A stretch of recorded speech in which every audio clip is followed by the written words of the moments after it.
Hey guys, this is Tina, your Christian real estate coach. And I was in my office and I just had somebody walk out and they were saying, Tina, how do you deal with this competitive market? Like, how do I get how do I see houses? How do I get bids? So I just wanted to give you guys a couple of tips on what you need to be doing in this market. One of the things is you got to make sure you're ready, okay? So getting with a good lender and getting pre-approved is vital.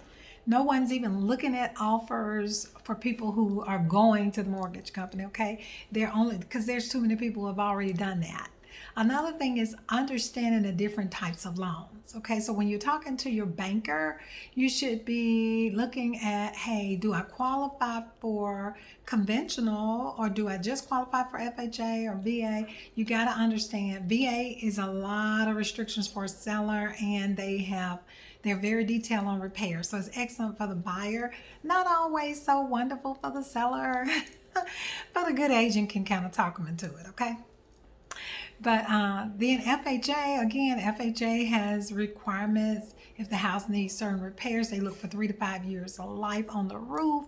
They check heat, cooling, plumbing, electrical, and all that good stuff. And sometimes they can be a little bit more picky when it comes to value.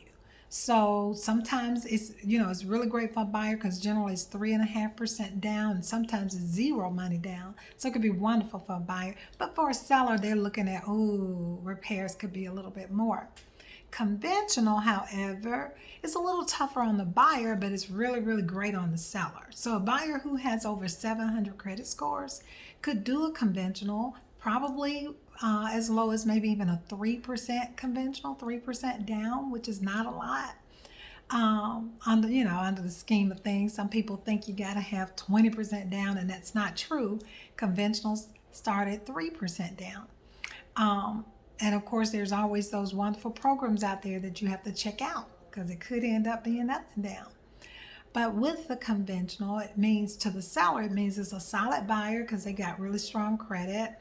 It means probably less repairs are going to be required of me. And so if a seller is weighing his options between the types of loans, conventional is going to be pretty favorable.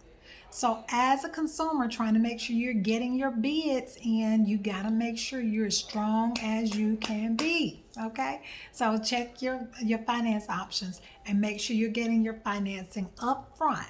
Okay, so another thing is when you go in and you think, okay, I'm going to ask for paint and carpet and this, it's not that kind of world, honey. The party has changed, okay? The lead dancers have switched around.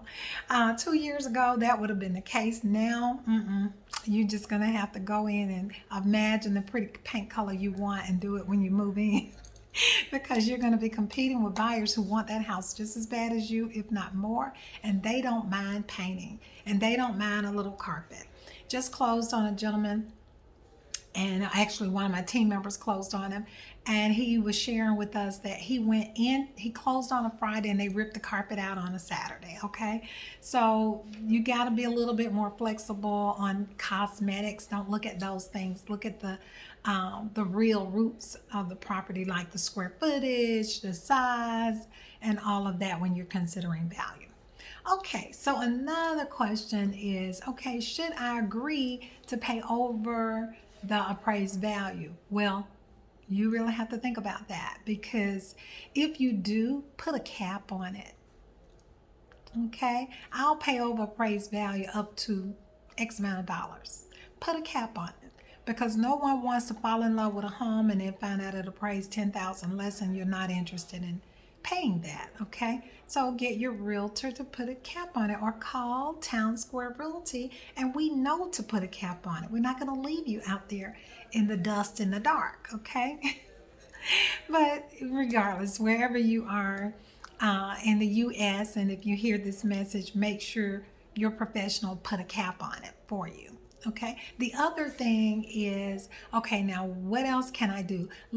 Get with your lender. Make sure you get a full approval in advance so that you can have shorter days to close. Okay. That makes a big difference. I don't want, I'm not going to get my seller to accept 45 days to close when we got a 20-day to close. Okay. So if the lender has pre-approved you, not pre-qualified you, not heard about where you work, but verified where you work, not heard about how much you make, but verify how much you make, then they can give you a full underwritten approval, credit approval. And with that, it shortens the days because the only thing it's contingent upon is title and appraisal. Okay.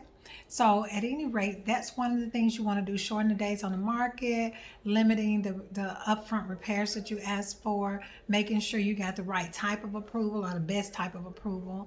And those are three things that's going to make you stand out the most. Go in knowing that you're going to probably have to be responsible for your own closing. That's the fourth thing.